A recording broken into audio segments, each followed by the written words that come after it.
സാറേ, ഈ കുട്ടികളെ അടിച്ചു വളർത്തിയാലോ അല്ലെങ്കിൽ ഷൗട്ട് ചെയ്ത് വളർത്തിയാൽ മാത്രമേ അവരിൽ ഡിസിപ്ലിൻ ഉണ്ടാവുമെന്ന് പല പേരൻസും പറയുന്നുണ്ട്. അപ്പൊ ഇതിന്റെ യാഥാർത്ഥ്യം എന്താണ്? സാറിന് അങ്ങനെ തോന്നുന്നുണ്ടോ? ഇല്ല. നമ്മൾ ഒരിക്കലും കുട്ടികളെ, പ്രത്യേകിച്ച് മുതിർന്ന കുട്ടികളെ, നമ്മൾ ഈ പറയപ്പെട്ട രൂപത്തിൽ ഷൗട്ട് ചെയ്യാൻ പോയാലും അല്ലെങ്കിൽ ചൂടാവാൻ പോയാലും റിസൾട്ട് ഭയങ്കര നെഗറ്റീവായിരിക്കും. നമ്മളിത് ചെറുപ്പം മുതലേ ചെയ്തു വെക്കുന്ന ഒരു വലിയ അബദ്ധമായത്. ചെറുപ്പത്തിലെ നമ്മൾ ഏത് കാര്യം ചെറുപ്പത്തിലെന്ന് പറഞ്ഞു കഴിഞ്ഞാൽ സ്വാഭാവികമായിട്ട് കുട്ടികളുടെ ഒരു മൈൻഡുണ്ട്, ഞാൻ എൻ്റെ രക്ഷകർത്താക്കളുടെ കീഴിലാണ് ജീവിക്കുന്നത് എന്നൊരു മൈൻഡ് സെറ്റ് അവരുടെ ഉള്ളിലുണ്ട്. അതുകൊണ്ട് തന്നെയാണ് അവർ നമ്മുടെ പുറകെ നടക്കുന്നത്.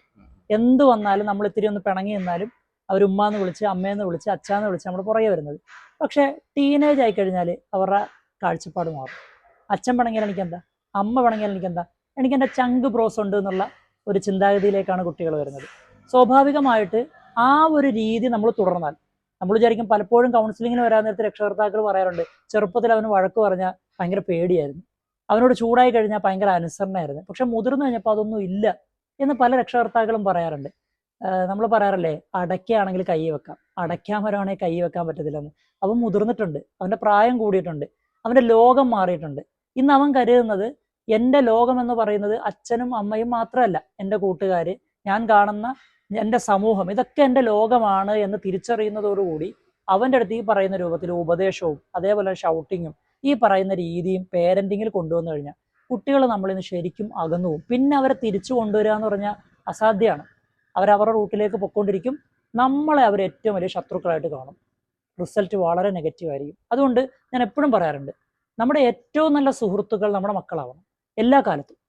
ആ മക്കളോട് എന്തും പറയാൻ, അങ്ങോട്ടും ഇങ്ങോട്ടും പറയേണ്ടത് എന്തും പറയേണ്ട രീതിയിൽ പറയാനുള്ള ഒരു സ്വാതന്ത്ര്യം നമ്മുടെ വീട്ടിൽ കൊടുത്തു കഴിഞ്ഞാലുണ്ടല്ലോ, നല്ല അടിപൊളിയായിരിക്കും. ആ ഒരു പേരൻറ്റിങ് ഒന്ന് പരീക്ഷ നോക്കിയേ, എല്ലാ കാലത്തും നമ്മുടെ മക്കൾ നമ്മുടെ കൂടെ തന്നെ കാണും.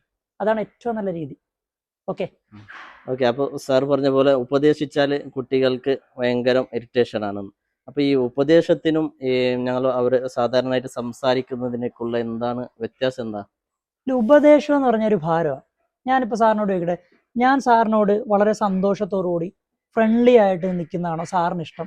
ഞാനൊരു ഉപദേശിയായിട്ട് ഒരു ബോസിന്റെ റോളിൽ നിൽക്കുന്നതാണോ സാറിന് ഇഷ്ടം? സാർ ഒരു ഫ്രണ്ട്ലി ആയിട്ട്. തീർച്ചയായിട്ടും ഇത് തന്നെ എല്ലായിടത്തും നടക്കുന്നത്. ഒരു കമ്പനിയിലാണെങ്കിലും ഒരു വീട്ടിലാണെങ്കിലും എല്ലാത്തിലും.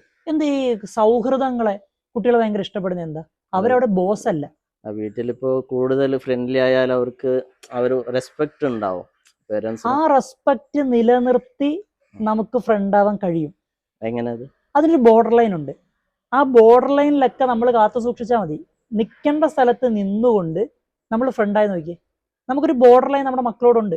ആ ബോർഡർ ലൈൻ കീപ്പ് ചെയ്തുകൊണ്ട് നമ്മൾ നല്ല കമ്പനി അടിച്ചു നോക്കിയേ, അവരെല്ലാം തുറന്നു പറയും സത്യം.